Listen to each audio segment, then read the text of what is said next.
Hello and welcome. I'm Leigh-Ann Gerrans and you're watching W News, broadcasting live from the Al Arabiya studios. These are our top stories. Protests are taking place in Minneapolis following the fatal shooting of a woman by an ICE agent. JD Vance says it was a tragedy of her own making. The British Deputy Prime Minister David Lammy is set to meet his US counterpart JD Vance after British armed forces helped seize a Venezuelan-linked oil tanker in the North Atlantic. And piling on the pounds 4 times faster, slimmers coming off weight loss injections could gain it all back quicker than conventional dieters.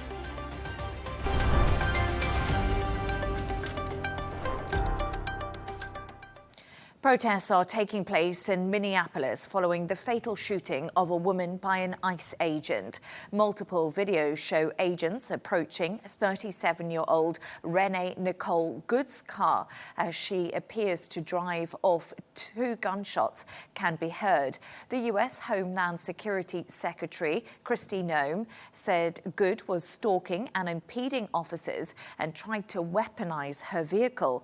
The Minneapolis City Council says she was simply caring for her neighbors. The city's mayor has urged ICE agents to leave. Take a listen. There's little I can say, again, that'll make this situation better, but I do have a message for our community, for our city, and I have a message for ICE. We do not want you here. Your stated reason for being in this city is to create some kind of safety, and you are doing exactly the opposite. People are being hurt. Families are being ripped apart. Long-term Minneapolis residents that have contributed so greatly to our city, to our culture, to our economy are being terrorized, and now somebody is dead. That's on you. And it's also on you to leave. For more on this, I'm joined from Washington by JJ Green, National Security Correspondent at WTOP News and author of The Noise War. JJ, great to have you on the show. So we just heard there from the Minneapolis mayor. Is his angry response following the deadly shooting of Renee Nicole Good by ICE agents stoking further anger and fear in the community? Well, thank you, Leigh-Ann, for having me. There's already an extraordinarily high amount of anger and fear in the community. I think what the mayor was doing was reflecting what already exists. And in the 24 hours or close to it since this took place, nothing essentially has changed. The amount of anger, the amount of fear, the real concern for a lot of people is the unknown. It's continuing to grow. And that is something that we don't expect to change in the near term. If you look back at what took place after the George Floyd murder, things only got worse as the days passed. And there are a lot of people that I've spoken to in Minneapolis, and they are fearing that same kind of crescendo, that same kind of drumbeat, the rise of anger and fear is going to continue. And this shooting was taking place just blocks away from where George Floyd did die, which was something else that was pointed out. But right now in Minneapolis, vigils and protests are being held following yesterday's incident. But there are conflicting accounts about what actually happened. Donald Trump says the killing was in self-defense. How has that message been received by the American people, JJ? Well, that's exactly what the issue is here, Leigh-Ann, today. It's messaging. It's information. Is it true? Is it real? Can people believe it? Can people believe what they've seen with their own eyes?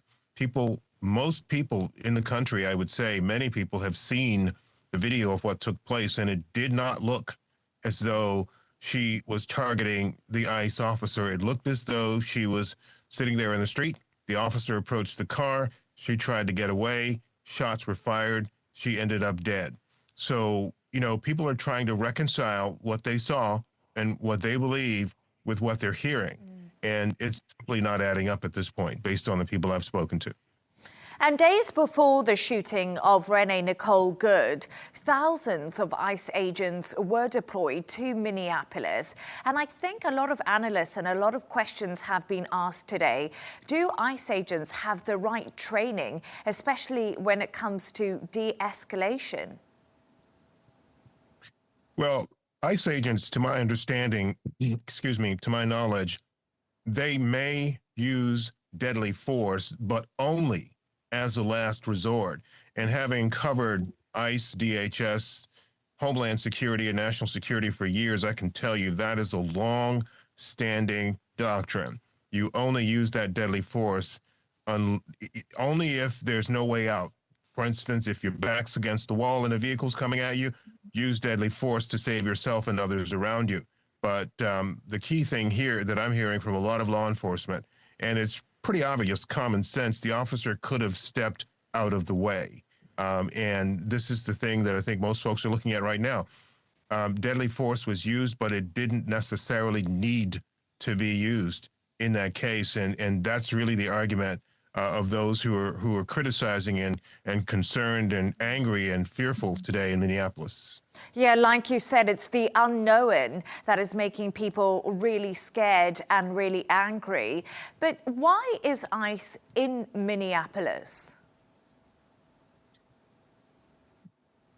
For the most part, what we think is it's a part of the Trump administration's plan.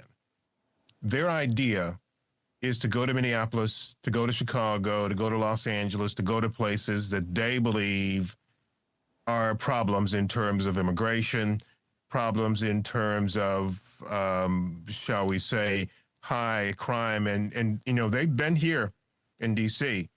And I can tell you for sure, again, the narrative that they were putting out there didn't add up when you look at what took place on the streets.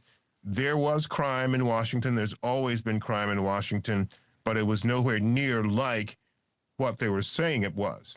So the pretext to send National Guard here was that there was crime. In Minneapolis, it supposedly has to do with immigration and scams that are driven by the immigrant community, which has been proven not to be true. So it looks as though it's a political tool. It looks as though it's something that may be focused on popularity amongst those who side and support the president and the president's plan and his ideas. But that's the best that I can come up with based on my reporting and all the people I've spoken to. That's the reason they've been sent to Minneapolis and other places. JJ, you are in Washington, D.C. right now. You're in the United States. What's the atmosphere like following the shooting? Do you feel like it's tense? What are people saying? Yeah, it's absolutely tense. And one of the real problems that we have again here, Leigh-Ann, is information. You know, telling the truth is really important when it comes to critical situations like this. You know, the situation a few days ago with Venezuela and Nicolas Maduro, the situation yesterday with Greenland. You know, a friend of mine asked me not too long ago, where are you headed next? Because usually I am in conflict zones or en route to one all the time. And I've said to that person, this is the conflict zone right now, here, the U.S. and in Washington, in part because of many of these things that have been taking place. People are nervous, people are angry, people are fearful, and people are just uncertain about so many things as it relates to the United States and its allies. Is it still going to continue to be an ally to NATO, to the EU? Why is the U.S. in this situation involving the oil extraction from Venezuela when supposedly the whole mission there was about drug interdiction? And that, too, there's a big question mark about that, too. So there is an awful lot of uncertainty here in Washington. JJ Green, yes, a lot of unanswered questions right now, but thank you so much for your time and for joining me. Pleasure, Leigh-Ann. Thank you. To talk more about this, I'm joined by former Trump state campaign chair, Rob Artlett. Rob, it's great to have you on the show. I don't know if you heard what my guest was just saying to me about the atmosphere right now in the US, that he feels that the war is almost on the streets there, and that's how people are feeling. They don't feel like they've been told the truth by those in power. What do you make of what he told me? Yes, it was always a pleasure and honor to be with you and your audiences. Thank you for the opportunity. Yes, I was certainly listening with JJ very intently and very thoroughly. And I was somewhat agreeing with many things that he said until he said that there was no evidence of any fraud. And then I think that is very responsible of him to make such a claim, because it is just the opposite, I would just say. But let's stay focused on what we're talking about here. And that is that there was a car with a female driver in it blocking the road. The question becomes, why was she there? What was she doing? And at the end of the day, you had a law enforcement officer approach the car because she was impeding them from doing their job. And they were likely going to arrest her for doing such a thing, because that in itself is a criminal act. And once she drove away, and there was another officer in the left front of the car, not the officer that approached her at the driver's door, but there was another officer that ultimately felt that his life was at risk. And when she decided it was her choice to drive that car no longer became a car, but it became a lethal weapon. You have to understand what her actions caused. Why did she do that? Why didn't she just comply with the officers, the law enforcement? Again, they are law enforcement. What are they doing there? Well, they are there to enforce the law. She broke the law by blocking the road. She further created a criminal act by driving away and using that car as perceived by the officer as a deadly weapon. He has every discretion. He is there on site. They have full training. These are law enforcement officers. These are not security guards. These are law enforcement officers who have full training. And what they did, apparently, based on the video evidence, multiple angles, not just the one that we've seen on your show, but there is another one from the front that you can see that other officer about to get ran over, he believed, therefore he shot.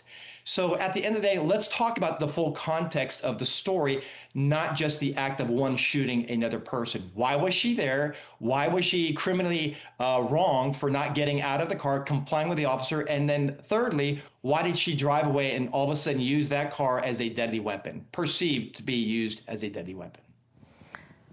Rob, many people are saying, and they've watched the same video as you, and I want to put this argument to you, that the agent positioned himself in front of the car.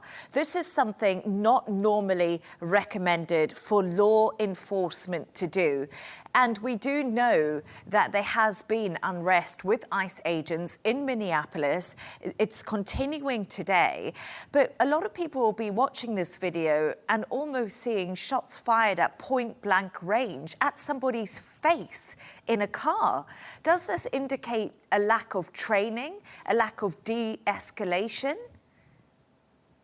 Well, that will be of a public opinion as well as a legal opinion at some point in time. But what we do know is what we can see. And I would also say this, and if we want to talk about de-escalation, let's talk about the mayor of Minneapolis. Let's talk about the governor of Minnesota. I can speak firmly on this because I am a formally elected official. I am a community leader. And what they do is absolutely irresponsible when they make the claim that ICE, i.e. law enforcement agents, need to leave their town and that they're not welcome. I want you to think about that statement from elected officials that are there on site and within the state. That, in my opinion, as a formally elected official, is completely irresponsible of any elected official. They need to understand the importance of law enforcement, and they should be supporting law enforcement. Why are they not questioning all those agitators All those people that were there to do what? Well, they were there for one purpose. That was to ensure that ICE did not do their job. That in itself is a crime. And so they can protest all they want, but when they impede ICE agents or any law enforcement agent from doing their job, that is a criminal act. And I would encourage the elected officials to understand what their role is. When they took that oath, to uphold the Constitution, and that therefore, by those comments alone, they're not doing just that. They are not. And I think they themselves are fully responsible for further agitation and further concern within their own communities based on their own comments. And Rob, as an elected official, what would you do right now to try to de-escalate things? Because like you said to me, the Minneapolis mayor is almost escalating and flaming the tensions, according to you. What would have you done differently? Well, first off, you're exactly right. As an former elected official, and also somebody who's ran for the U.S. Senate here in Delaware, I would just say this. They have a role and responsibility to de-escalate. How I would have handled it is very simple. That is, you do not impede law enforcement. That's number one. Number two, allow for the facts to play out, and the court will determine the truth of what actually happened. And that's what you need to do. We support our law enforcement. They are there to enforce the law, and we need to allow the process to play out. So they need to understand their role in de-escalating and not flaming the flames. And I think that's very irresponsible of this mayor as well as their governor and anybody, I would say any elected official who is not supportive of that of law enforcement is very irresponsible in their comments, in my opinion. And Rob, what sort of backlash will there be politically? Because it seems to me, to speaking to both you and JJ, this is going to set Democratic states against the White House. We're already seeing that split between Republicans and Democrats ahead of the midterms. But to me, this feels like a real flashpoint of difference. I think potentially, but fortunately, there is video evidence. Again, I would just say many people believe what their eyes say and not what, say, a mayor may say or what a governor may say or even some political person might say or even some media person might say, because our eyes don't lie. And I would just say this. For Governor Walz and the mayor and many within the Somali community, and I'm not saying that they are supportive of any murder, but this is, I would say, a very good deflection for them, because let's not take away what really is going the bigger picture. It is sad that somebody just lost their life. The court case will carry out the evidence to determine who is at fault ultimately. And so I respect that process. But the bigger picture here is this: massive, I'll say massive billions of dollars of fraud and abuse has been exposed in Minnesota. Mm-hmm. And I think you have to understand that. Mm-hmm. That is the bigger story here. That is why ICE is there, because there are many illegal, apparently some legal, some illegal people are there stealing from the American taxpayers, mm-hmm. stealing. And so that is the bigger story. That's exactly why ICE is there. And that's exactly why those protesters were there, because they didn't like that. So at the end of the day, let's stay focused on the bigger picture. And that is massive amount of fraud and abuse by the taxpayers, by those that have all these daycares, that have all these home-based businesses, if you would. And that's a big problem. And the governor knows that. That's exactly why he chose not to seek a third term. Rob Artlett, thank you so much for joining me. As always, good to have you on the show. My pleasure. Thank you. Thank you.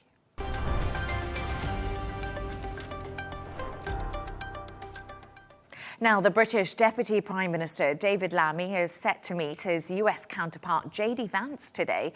It comes as Downing Street confirmed the British Prime Minister spoke to Trump over the phone after the US seized an oil tanker in the North Atlantic with support from the British Armed Forces. We're now joined by defence and security analyst Tobias Ellwood. Tobias, good to have you on the show. So, what an extraordinary few days it's been for UK-US relations. And Trump and Starmer have finally held a phone call last night following that seizure of an oil tanker. What do you make of Britain supporting the US in this military operation that took place? Well, good afternoon. Yes, it has been an incredible start to 2026. I mean, mind-boggling, jaw-dropping events taking place. And absolutely, there was a need for the British Prime Minister and the American President to catch up, not least on Venezuela, what is happening there, the attempts to annex Greenland, but then also operationally what happened in the Atlantic in moving after the shadow fleet of oil tankers. And in each case, I hope that we made progress. Firstly, on the oil tankers themselves, there is a shadow fleet developing, not just moving oil about, but also in the British English Channel, attempting to cut undersea cables here. So I'm pleased to see Britain and America working together. And that's perhaps something that Donald Trump should recognize, that staying within an alliance, the NATO alliance, is actually good for both America and indeed Europe. And that takes me then to Greenland as to what Donald Trump is trying to achieve there. That has shocked capital cities across Europe, that America would unilaterally want to take over this land, not so much from a security perspective, because it's already covered by the NATO alliance agreements, but simply because he's after the minerals there. That is very, very clear. And that's actually the same in Venezuela too. Not supporting the leader of the opposition there, who's won a Nobel Peace Prize, but actually the vice president, now president, in Venezuela. So staying with Maduro's regime as such. So it shows American departure from the global stage, becoming more isolated, more independent. And that is a concern to Europe, to Britain, and I think to global security. And it's really interesting because a lot of people I speak to, Republicans, say this was all part of the plan when it came to Donald Trump. This was not a secret that this was what they were planning to do with that defense strategy they outlined. But I want to talk a little bit more about Starmer. So he's also set out his position on Greenland during that phone call, saying Greenland belongs to its people. But today on Fox News, the US Vice President J.D. Vance said Europe and Denmark have not done a good job in securing the area. So we spoke there about Donald Trump wanting to be an alliance and how important it could be, and maybe he should rethink that after that call with Starmer. But we've heard from J.D. Vance, and I mean, what does this mean for the state of the special relationship that both countries always boast about having? There's no doubt that we've entered a very difficult time period with our closest American security ally. Donald Trump is taking America into a place which I can't imagine any previous American president post Second World War would be embarking on. Reagan, Eisenhower, anyone becoming so isolationist in this way. And what J.D. Vance is saying is simply wrong, because, as I mentioned, it's already covered by the NATO alliance, the security pact there. There is, over due course, going to be a greater security threat because the Arctic Circle is becoming more exposed. The ice is melting there. But then let's upgrade. Absolutely. Let's move defense assets to Greenland and do it as an alliance. You don't need to unilaterally take the land over in order to achieve that security objective. So J.D. Vance is making I think, a selfish nationalist case for what America is doing. I have fear that it won't stop there. 2026 is going to be the year of global change as America dials back from any interest or indeed responsibility or duty as custodians of our global order. And we move into this new era of spheres of influence. And for America, it's the Western sphere that concerns them. It won't just be Venezuela, it'll be other countries as well. So this is very dangerous indeed, because of course, our adversaries will watch what's going on, and they'll see this as license to do exactly the same in their own arenas. And that takes you then to Ukraine. We've begged Donald Trump to recognize that Putin isn't somebody to be trusted. He shouldn't be brought in from the cold. Moscow isn't somebody we can do business with, because they won't stop at Ukraine. They will go further. But Trump isn't listening. And that reflects, again, this gifting, if you like, of Europe or European security concerns to Europe itself, or indeed to Russia. America doesn't care anymore about what happens in Europe. A lot of people would also say that NATO is about 80 years old, Tobias. It's outdated. And Donald Trump has criticised how much other European countries have put into defence spending. We know the US has propped up NATO for years. They've pumped so much money into it. Do you not think it's fair that Donald Trump says this needs a revamp after so long? And he also said that NATO and European leaders hold talks about talks. If we look at Ukraine, what has NATO really done to help out Ukraine?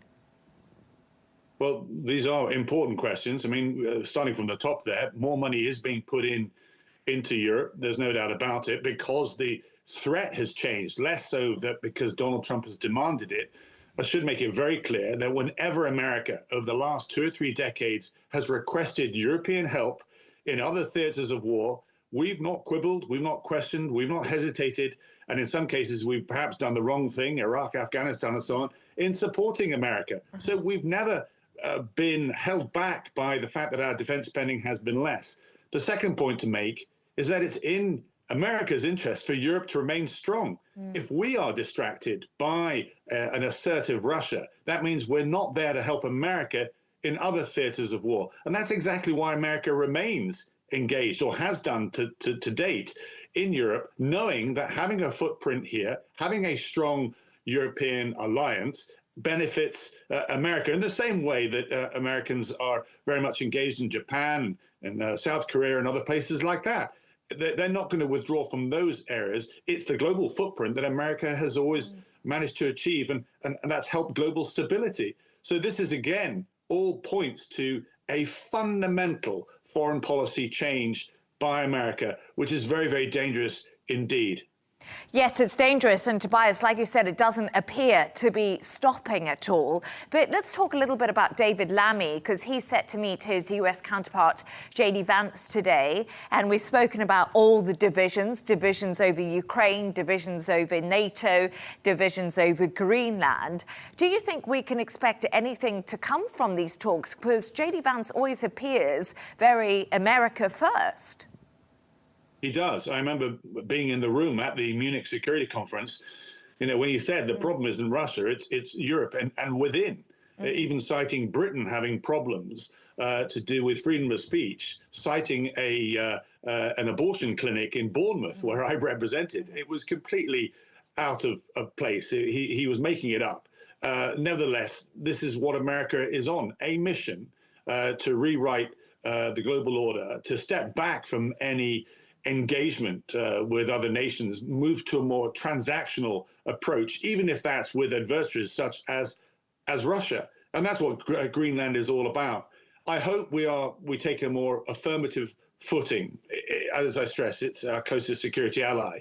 But sometimes America needs to hear the harsh words from allies. We spent a year, on bended knee, trying to persuade Trump to distance himself from Putin, and we continue to fail. We should have put that fire out absolutely months ago. We've not done so. You made the point yourself. NATO could have been far more robust on that front.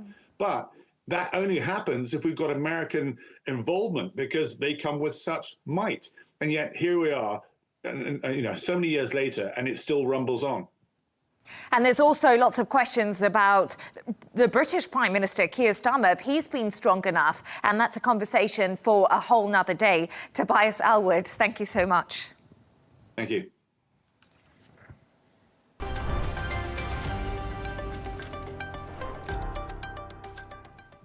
China's Ministry of Commerce says tighter export controls on Japan are aimed at curbing the country's ambition to remilitarize. Earlier this week, Beijing put a ban on so-called dual-use goods from Japan, aimed at intensifying row over comments by Prime Minister Sanai Takaichi about Taiwan. Speaking earlier today, China's Ministry of Commerce spokesperson accused Japan of undermining regional peace and stability. Patrick Falk reports. In a Commerce Ministry press briefing in Beijing, spokesperson He Yadong defended the new curbs on exports from Japan. In accordance with laws and regulations, China has imposed export controls on all dual-use items for Japanese military usage and to any other end users or uses involved in enhancing Japan's military capabilities. And such measures are fully justified, reasonable, and lawful. He also said the measures would not affect civilian trade. Dual-use exports are goods, software, or technology that have both civilian and military applications. The major concern for Tokyo, what rare earth elements might be included in the measures. For now, it remains unclear, but the restrictions strike at well-known vulnerabilities in Japan's supply chains. Rare earth elements are essential for a broad range of goods, including chips used in everything from household electronics to advanced weapon systems. Experts say Tokyo's response is likely to be cautious. I think China has really shown that it's serious, it's unhappy, and it's made its point. There's no point in messing up business further. The controls mark the latest salvo in an escalating row between China and Japan. In November, Japanese Prime Minister Sanae Takaichi sparked fury in Beijing after suggesting Tokyo might intervene in any attack by China on Taiwan. Since then, China's unleashed a wave of retaliatory measures aimed at pressuring Takaichi to retract the comments. It includes cutting flights to the country, issuing travel and study warnings to its citizens, and suspending seafood imports from Japan. Tokyo has called the latest curbs unacceptable and lodged formal complaints with Beijing, but so far hasn't hit back. Since there are many unclear points regarding the scope and details of these measures, including the items affected, we will refrain from commenting on this potential impact on Japanese industries at this time. However, we will carefully examine and analyze the details and consider a necessary response accordingly. Separately on Wednesday, China launched an anti-dumping probe into the import of a chemical compound from Japan. Beijing says the dumping of dichlorosilane gas, mainly used in semiconductor production, has damaged the domestic industry. Patrick Falk, Arabiya English.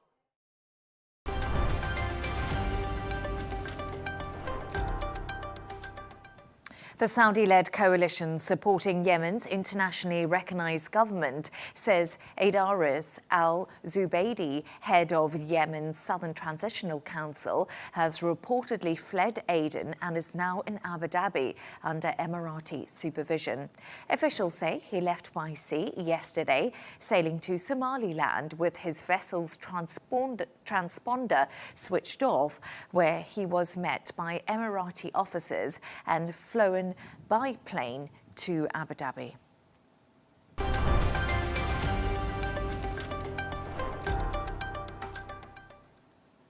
Now, people who quit weight loss injections like Mounjaro and Wegovy could pile on the pounds 4 times faster than those who follow traditional diets. Data published in the British Medical Journal says those who lose around 1/5 of their body weight could regain 0.8 kilos every month. That means users could regain their pre-treatment weight in around a year and a half. For more on this, I'm joined by Dr. Sara Kayat. Dr. Sara, thank you so much for joining me. So, a study has found people who come off these slimming jabs regain weight faster than traditional dieters. And I guess the big question is, why is this? I think the thing to say here is that it doesn't mean that the medications aren't working. You know, we have got lots of studies saying that they are transformative. People are losing weight. They are an important weight loss tool. And there have even been studies showing how it may have a role in cardiovascular risk reduction, in dementia risk, in longevity. So overall, I do think they are revolutionizing healthcare. However, I think that this study is highlighting the need for holistic approaches to weight loss. They can't be just assumed to be a quick fix and just take the injection with no other lifestyle modifications. You know, it needs to be used within this landscape of obesity being a chronic condition, not something that we just fix overnight, because, you know, our food industry isn't going to be changing overnight. So we need to manage how we approach food, how we approach exercise alongside this. So I would say that it's because we're not necessarily offering that wraparound care in the form of behavioral and lifestyle support to help people maintain the weight loss as they would have had with more traditional types of weight loss plans.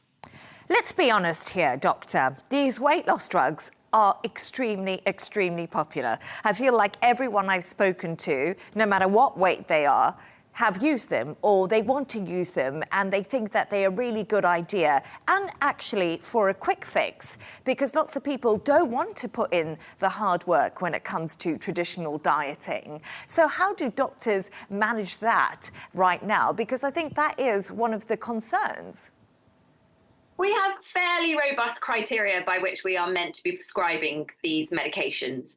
And I think as a doctor, as long as we are using guidelines appropriately, we're therefore able to monitor the weight loss appropriately. We're able to offer that kind of wraparound care that we should be offering to our patients. But I do appreciate that actually a lot of people are getting these medications when they may not necessarily fit into those strict criteria, and they may be getting it from sources that aren't offering that wraparound care to help maintain that weight loss. And these jabs make headlines daily right now. We can't go anywhere without seeing people talking about these or them being advertised. And many question the side effects and long-term impact on people's health, with claims of increased risk of cancer to digestive and kidney problems. Should people be concerned about this at all? Well, the point of these medications is to reduce the risk of obesity. Now, obesity itself has a number of risks associated with it: cardiovascularly, diabetes, cancers. So when we are offering it to patients who are obese, the risks are far outweighed by the benefits.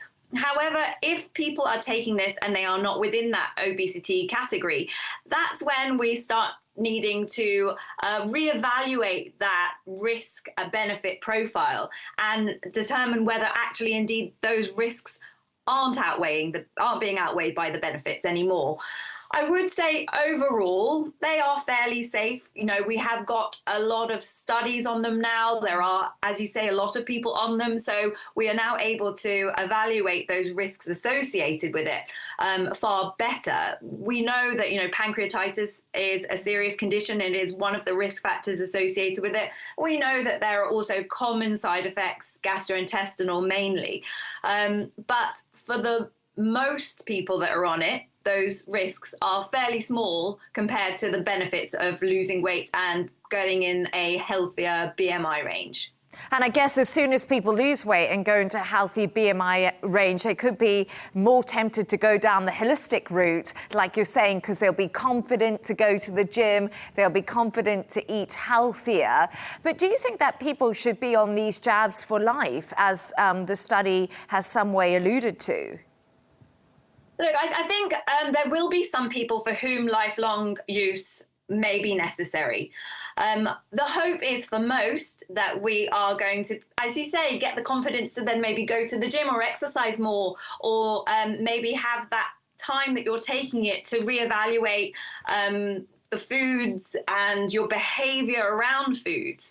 I think also it's probably worth mentioning that the real success metric is health, not permanence of weight loss necessarily. Even some weight being regained is potentially not as significant as the improvement that you can still get in terms of your blood pressure, your glucose control, your liver fat, your joint pains and cardiovascular risks in that short period of time that you may have had the weight loss. So I think it depends on what our end goal here is. And I think in general, it should be surrounding the term health rather than necessarily the term weight.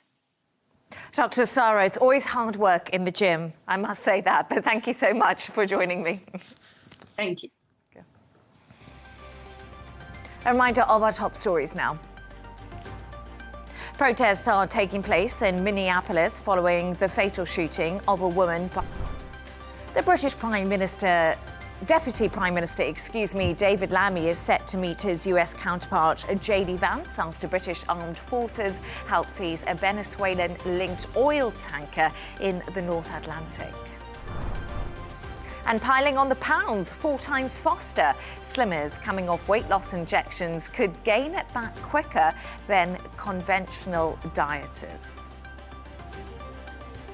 And that's all from us on W News. Don't forget to subscribe to our YouTube channel. Of course, follow us on X. And we'll be back in a couple of hours with a W News Extra. Goodbye and thank you for joining us.